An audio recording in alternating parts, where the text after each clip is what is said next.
Ladies and gentlemen, the Railroad Hour. And here comes our star-studded show train.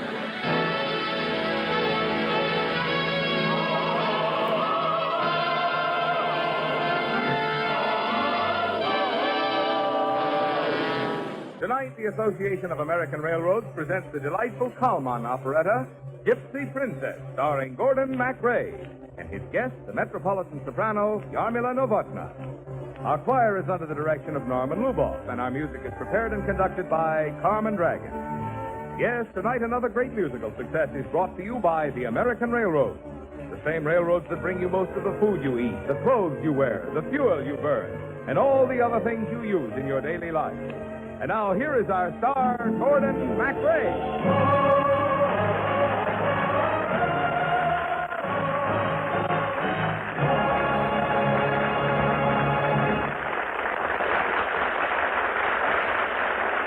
Thank you, Marvin Miller, and good evening, ladies and gentlemen.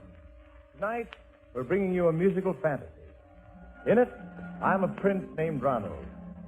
Yarmila Novotna is Silver, a beautiful star of the operetta stage and glittering society cafes, known throughout the mythical countries where our fairy tale takes place as the Gypsy Princess.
Lord Boniface, isn't she magnificent? You know, Prince Ronald, you remind me of your father. What? Why, I'm young, Lord Boniface. I love life and gaiety. My father's a hard, cold man. In fact, he's insisting now that I return to my own country. Yes, Ronald, but when your father was young... Oh, Ronald, Lord Boniface, how delightful. Silver, how beautifully you sang. You're even lovelier than I remembered you. Could such a change take place in one cold day? If you two will excuse me, Oh, Lord Boniface, don't run away. No, don't be in a hurry. But I can see from the light in you two young people's eyes that I'll be much more welcome somewhere else. Well... Besides, the ladies of the chorus is finished, and there's one of them that I'm anxious to have a little chat with. We understand, Bonnie. Good luck, Boniface. Oh, thank you. A man my age needs it. I'm afraid Lord Boniface is in for some competition tonight. Why, all of the men here are eager to win the favor of the ladies of the chorus. And how about you, Prince Arnold? That's something that every man goes through at one time or another. But that's all behind me. My eyes and my heart are fastened on a star. With lads who come from college, we've read the book of knowledge, except perhaps its most absorbing page.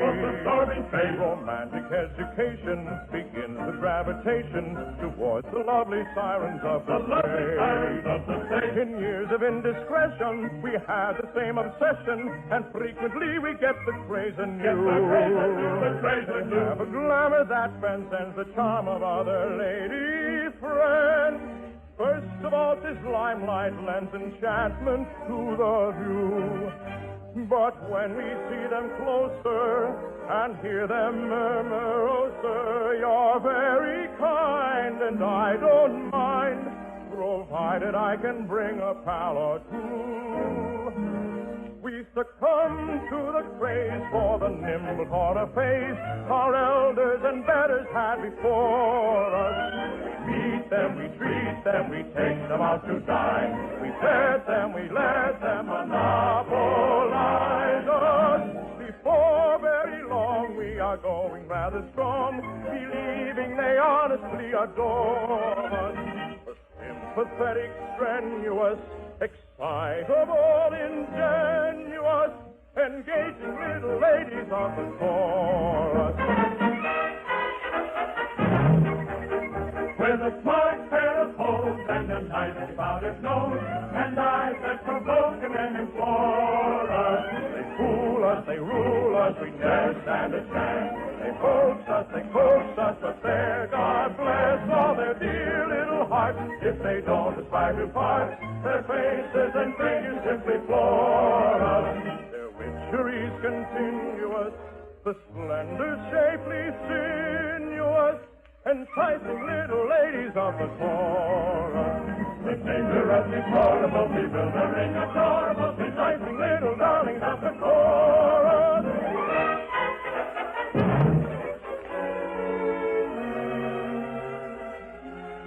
There are some very charming girls in our chorus, Arnold.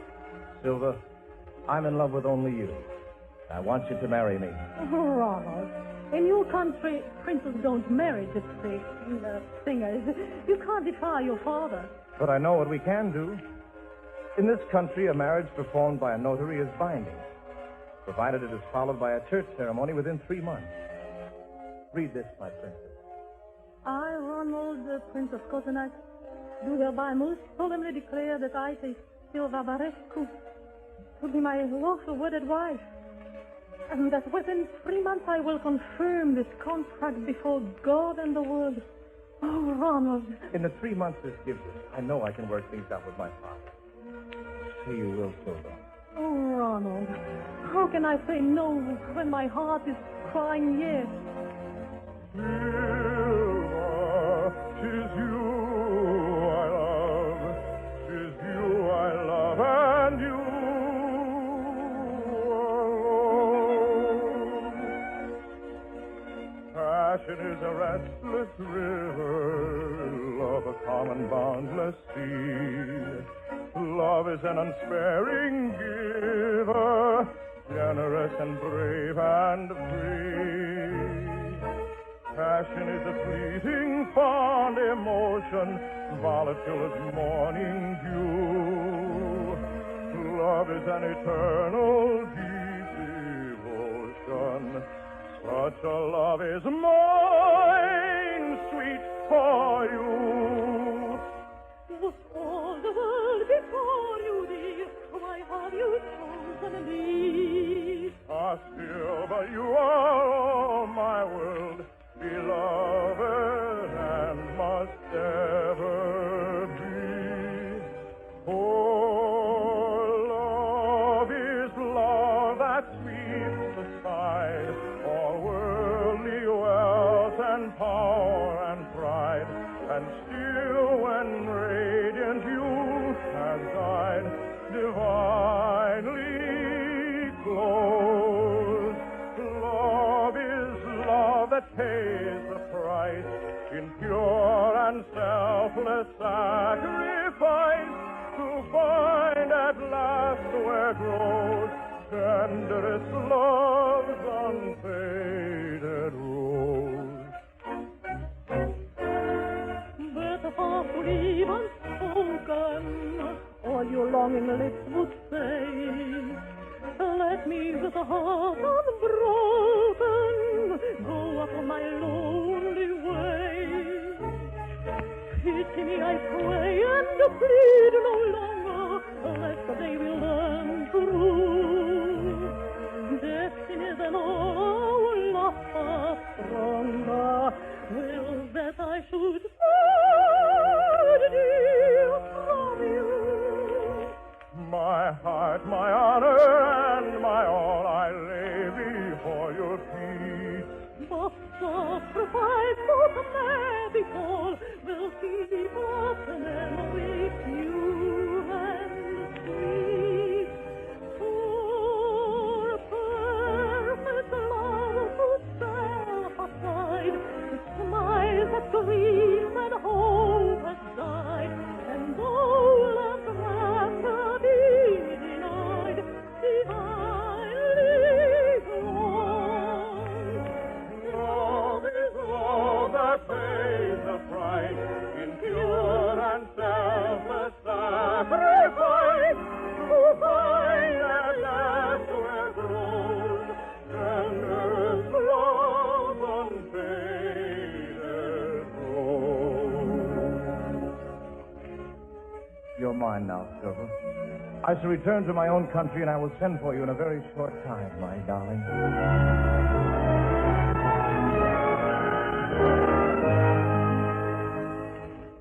I will never permit the heir to my throne to marry a stage performer. You hear me? Never.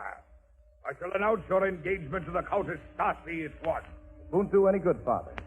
I had hoped for your blessings before Silver and I have our religious ceremony. But if you will not grant them, I'll marry her without them. And don't forget, we have already had our civil ceremony. In this country, only a religious ceremony is valid. That you will never have. I shall announce your engagement. I'll never marry the Countess Stacy, Father. I'll never marry anyone but my Gypsy princess.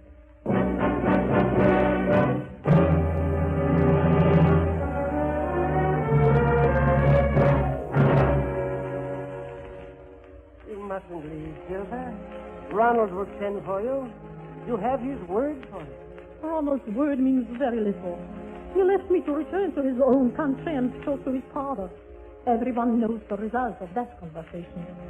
Ronald's engagement with Countess Stacy has been announced. It's all over for Ronald and me. It's all over.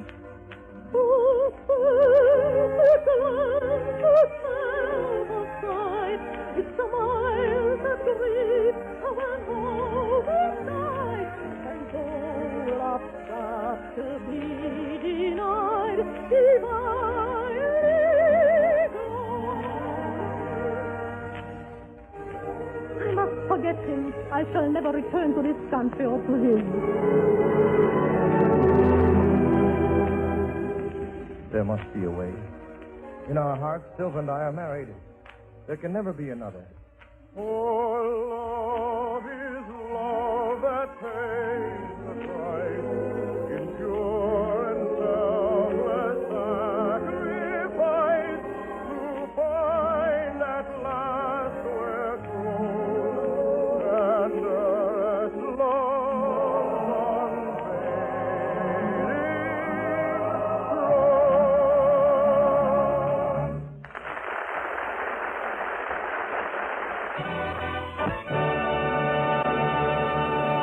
Now here is the second act of The Gypsy Princess, starring Gordon MacRae and his guest star, Yarmila Novotna.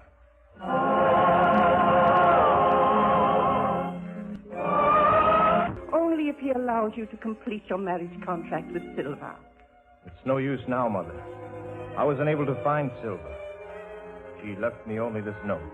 My dear Ronald, it was a gay and lovely interlude, but I'm sure you didn't take our civil ceremony any more seriously than I did.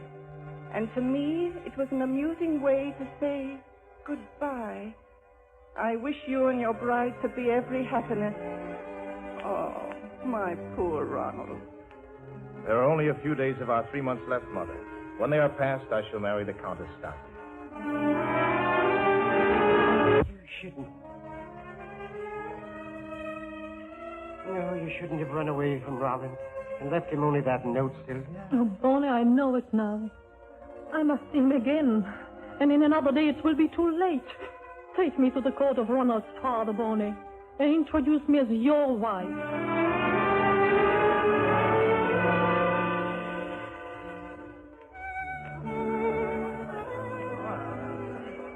Tomorrow is the day, my son.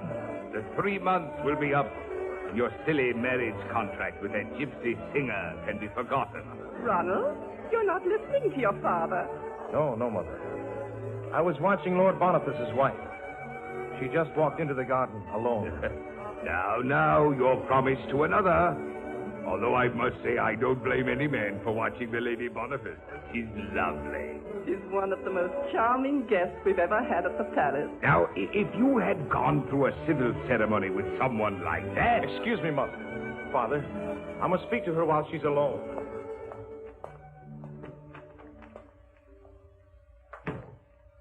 Silva, I must talk to you. I was just going in, Ronald. I came out here looking for my husband. Why did you marry Lord Boniface? Oh, what's the good of talking about it? I'm married. You are about to be married. There's nothing more to be said. Then the promises we made, the life that we planned to share means nothing to you. Oh, it's a lovely dream, Ronald. And a lovely memory. Like a glass of glowing fire clinging in the moon, vibrates gypsy music sweet and low. Merry dance and gleaming tresses, flashing glance and soft caresses, all the rapture love can know.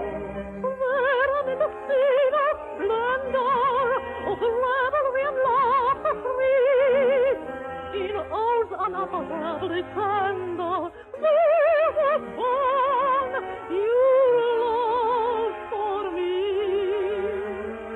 Oh, memories of mirth and rapture, memory of love's first kiss. In dreams alone can we recapture that sweet bliss, that supreme bliss. Dream once again, never to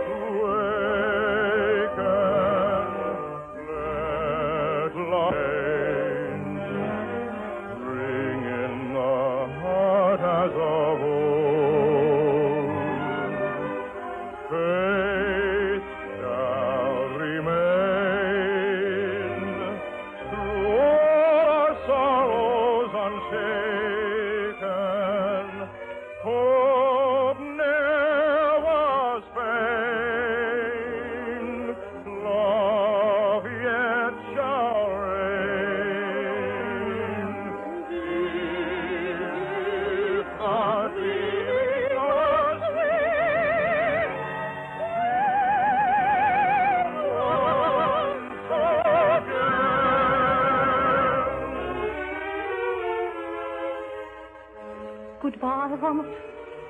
Silva.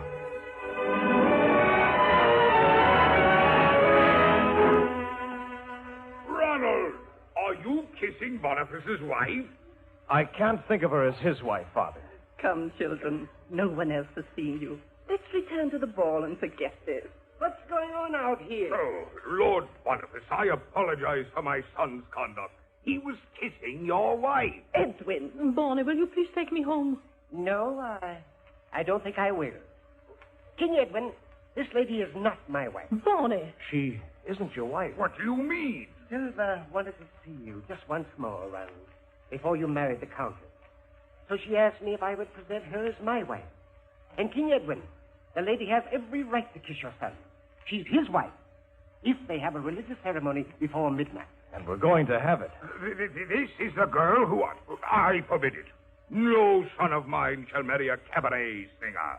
Sire, if you will forgive me, I think you're in no position to make such a statement. Boniface, I shall have you beheaded for such impertinence. Nonsense, Edwin. Lord Boniface has a perfect right to say what he did. Go on, Boniface. Tell all of them. Hey, Ronald, do you remember I once told you that you were a great deal like your father? Well, your mother was a singer, a great star, before your father married you. Your mother was the widow of a count. Before I married the Count, I was a cabaret singer, and you know it. And if my son's happiness is at stake, it's time the rest of the world knew. If you refuse to give your blessings to this marriage, I shall tell the entire kingdom who I am. Oh, bravo, Your Highness. Mother, you're wonderful. And now, Edwin, I think you'd better go in and explain to the Countess Sassy.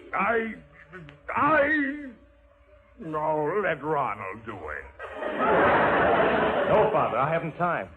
Sylph and I are going to make arrangements for our religious ceremony. Right now. Oh, darling, do you really think it's wise? Why? I think it's wise, wonderful, and the greatest thing that ever happened.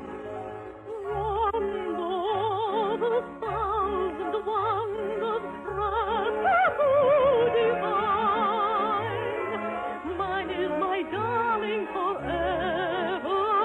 Mine, mine, mine. Hour of tender, sweet surrender, bliss without alloy. Moment of infinite splendor, deepest joy. All the tiny stars are singing love's sweet song. In my heart are joy bells ringing, ding, ding, dong. Come, my darling, hold your arms around me.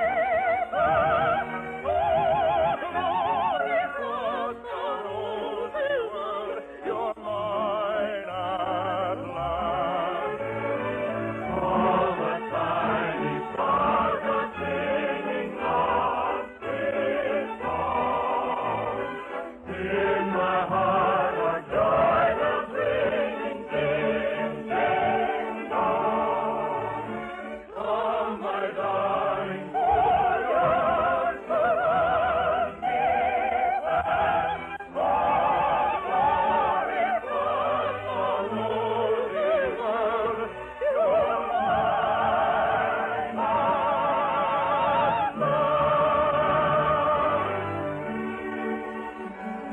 And so the prince and the gypsy princess were at last married. And you know what happened then, don't you? They lived happily ever after.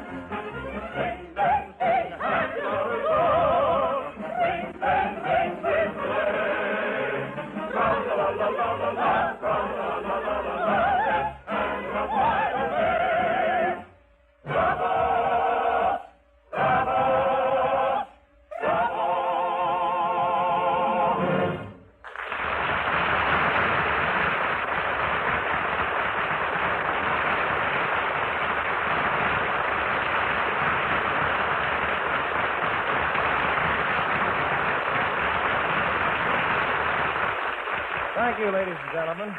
Yamina Novotna will be back in just a moment. Our thanks to the other members of our cast, Norma Varden, Howard McNair, Marvin Miller, and to our entire company. Gypsy Princess, with music by Emmerich Kalman, book by Arthur Miller, and lyrics by Arthur Stanley, was dramatized for the Railroad Hour by Gene Holloway. The Railroad Hour is brought to you each week at this time by the American Railroad. To help meet the nation's demand for graduate nurses, including the growing requirements of the armed forces, at least 50,000 young women are needed as student nurses this year. If you're a high school graduate or college student, if you're interested in a career of great prestige, opportunity, and service to humanity, visit your nearest hospital, school of nursing, or school advisor, and find out about the many attractive opportunities for a career and for self-development which nursing offers young women. Now here again is Miss Novotna.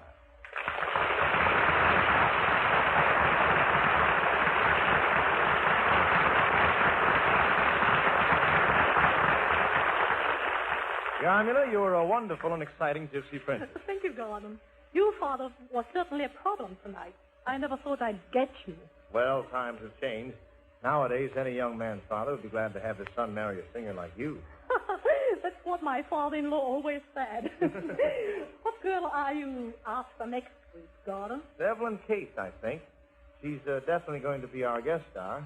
But in the show, the boys from Syracuse, I sort of get so confused that I'm not even sure who I am. Oh, I'll bet you find out in time for a happy ending. I'll certainly be listening to you and Miss Case and all of that wonderful music. Well, thank you and good night, Yarmina. And thanks again for being with us. All aboard! Well, folks, it looks as though we're ready to pull out, and so until next week, this is Gordon MacRae saying goodbye.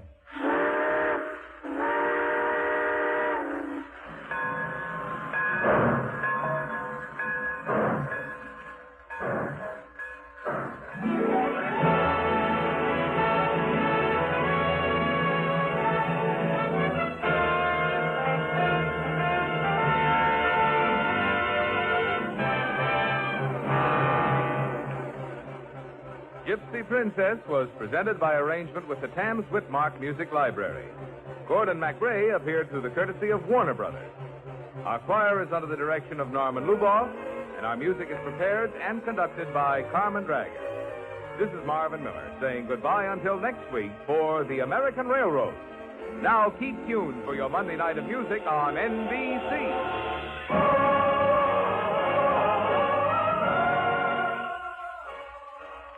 Transcribed, your Monday of Music continues with the Telephone Hour next on NBC.